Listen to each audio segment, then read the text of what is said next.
Good evening, New Harvest family. Wow, it's hard to believe it's been 3 weeks since we gathered together in a church setting and worshiped together and had conversations and laughed and talked together. So let me say I've been missing you folks and hope things are going well for each and every one of you. You're in my thoughts and my prayers.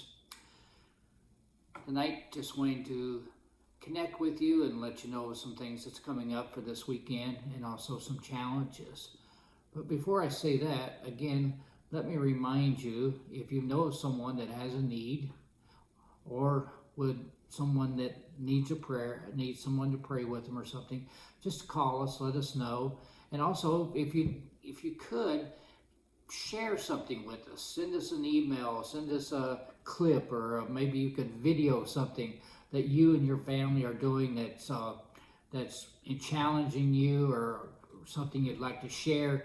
I know last week one of the things that I shared we got a video from our grandson that he was going out and chalk drawing in their driveways, saying that we're all in this together. So maybe you have something like that you can send to us that's inspiring and also would be encouraging to others as well.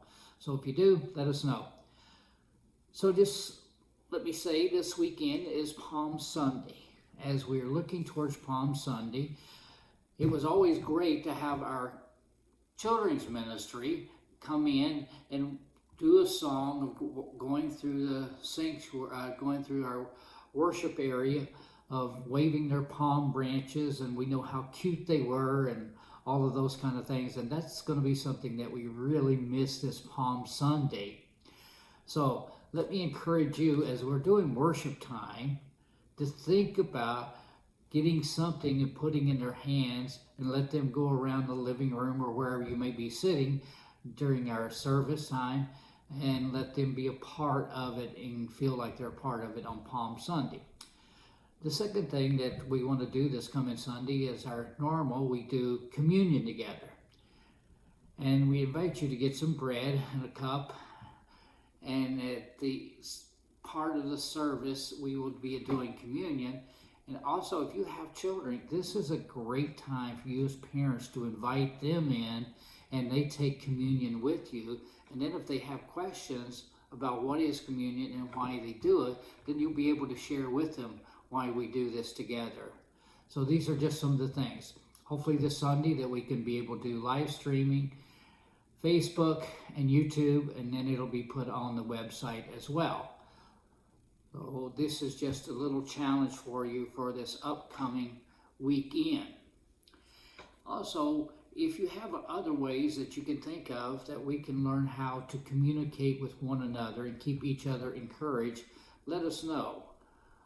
I know Zoom's out there, there's other kinds of methods, and I've thought about setting up a Zoom, but I need to know if this is something that you would be interested where we could gather together for prayer or other things, even at our distance and being quarantined.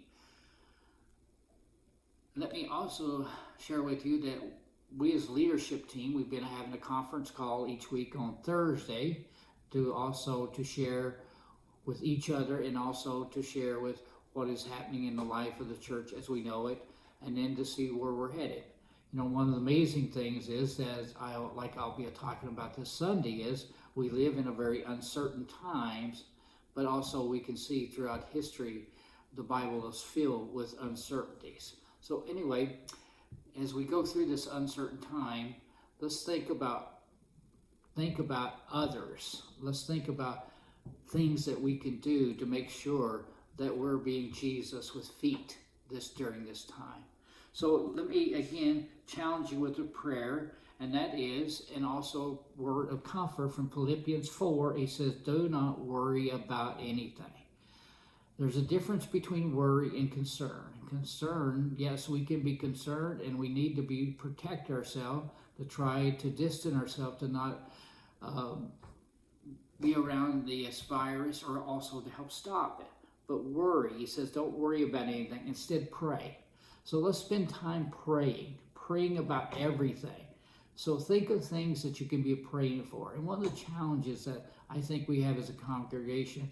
Think about those that you know that worship with us, and family and friends who are out there on the front lines, whether they're in the hospitals working or the medical centers working, or whether they're out delivering and making sure that we have food and our food supply, and those who are in the fire rescue areas, ambulance. Let's think about those, and maybe a way that you can pray as you pray for them, and then send them a note or contact them or text them and say, hey, just want to encourage you and thank you and appreciate what you're doing for us.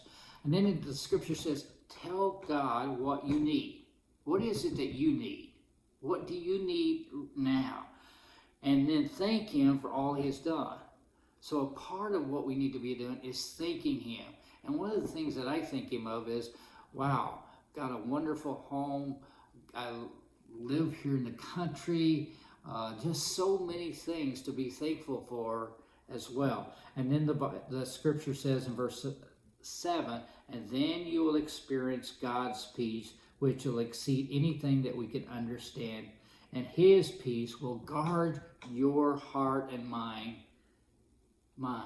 So that's what we want. We want a peace of mind in the midst of the storm. We want a peace of mind as we go through this crisis together.